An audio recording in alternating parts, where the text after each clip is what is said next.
All right, so one thing, other thing I wanted to cover. Do we care about Drake having ghostwriters in 2024? Now, the reason I asked this is because, like I said, Rick Ross talked about Drake having ghostwriters, ghostwriting allegations for the song Sicko Mode. He said, "Y'all want to know who wrote this? Want to know who wrote this?" So some people are like, oh, "Okay, they're going at Drake again for the ghostwriting stuff." Also, there have been reference tracks, a couple of reference tracks that have been dropping with Drake, including this one right here. Shout out to Hot New Hip Hop. It says Drake and Lil Yachty reference track situation leads to heated legacy debate.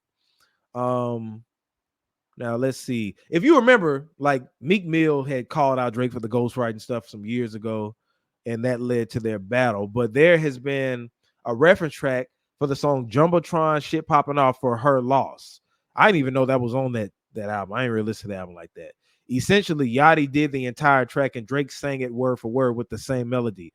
Although Drake has written for countless artists, including Kanye West, fans still felt like there was some sort of betrayal. While ghostwriters helped, fans felt it was weird that Drake was just taking the entire song and not changing it up whatsoever. All right.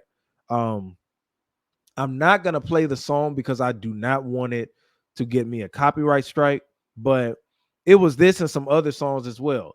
So what do y'all think?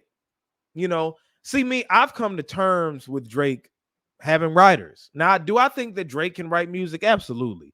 But when I found out that Drake had ghostwriters, he had assistants writing with Quentin Miller and stuff like that, I took him out of the top rappers category. I put him, I mean, he's a rapper, don't get me wrong, but if you have ghostwriters, and when I say ghostwriters, I don't mean just assistants on tracks. Like if somebody throws you a couple of lines or somebody is in the studio with you, you know, helping you kind of, give input on your verse, that's a little different. Producers do that all the time. But or throw some ideas. If you're bouncing off ideas and stuff, that's one thing. But if somebody's pinning your whole verse on some little Bow Wow, Easy E, Diddy type of stuff, Kanye type of stuff, if somebody pins your whole verse and they don't get credited on the song, that means they're a ghostwriter. Remember, a ghostwriter they're paid to write the song. They're not going to get any residuals from the song, depending on what's in the contract. But the ghostwriter, they call them ghosts for a reason. They write the song and give it to you, right? The only way that you had input, if they get credited on the song, meaning that if you open that booklet out and they see that, if you see that their names is on it, that means that you gave input on that too. They collaborated with you on the song. But if somebody writes your whole verse, like T.I. was a ghostwriter for Bow Wow on one of those projects that he had. But anyway, let me get back to Drake. Do we care about Drake having ghostwriters? I do, but I'm not also surprised that these reference tracks are coming out. We already know about this. So if anybody's going to continue to go at Drake about the ghostwriting thing, I mean, to his fans, that's a losing battle because people don't care. People don't care about that. You said I do ghostwriters for R&B artists, not hip hop artists. Well, what do you say about Eazy-E? What do you say about Diddy, Kanye West? If they're not trying to be the number one rapper and not saying, hey, I don't write rhymes, I write checks, is that a problem for people in hip hop? Shout out to the Core Room podcast, too. I will be on the Core Room podcast, what was it, April 27th, I think, or 25th, one of those. It's going to be on a Sunday, so y'all stay in tune for that. And what you said JoJo Sawai finna join the drama because this whole thing just stupid, bro. But yeah, I don't really think that Drake having ghostwriters is a big deal anymore.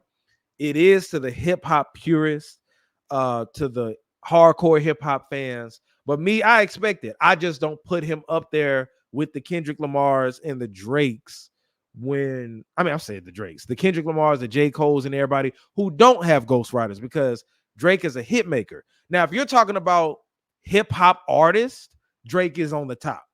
But if you're talking about rappers, I don't put him in the same category as a J. Cole and the Kendrick Lamar. And let me say this. There was a reference track that came out with Kendrick Lamar that's already been debunked. I think that it was something, whatever. Y'all go look that up. I forgot what song. I think it was N95. It was somebody that did like a reference track on that or whatever. But that person was credited on the song. and they collaborated with Kendrick on the song. So Kendrick didn't have no ghostwriter on there. It was like on the hook or something like that. So anyway, that's the bump. But do y'all care about Drake having ghostwriters? A lot of people in the hip hop community do. I don't care to an extent. To an extent, meaning that if we're having a rap conversation, you say rappers, some of the greatest of all time, and you're naming Jay-Z, Nas, Scarface, and all that, and you say Drake, I'm gonna say no, no, no, no, no, no. Were we talking about hip hop artists, or we talking about rappers? Like MCs. Let's just be specific. MCs. If we're talking about MCs, Drake is one of the nicest, but he doesn't do it all the way because he cares about hits, which is cool. But I can't put you on there as one of the top MCs of all time.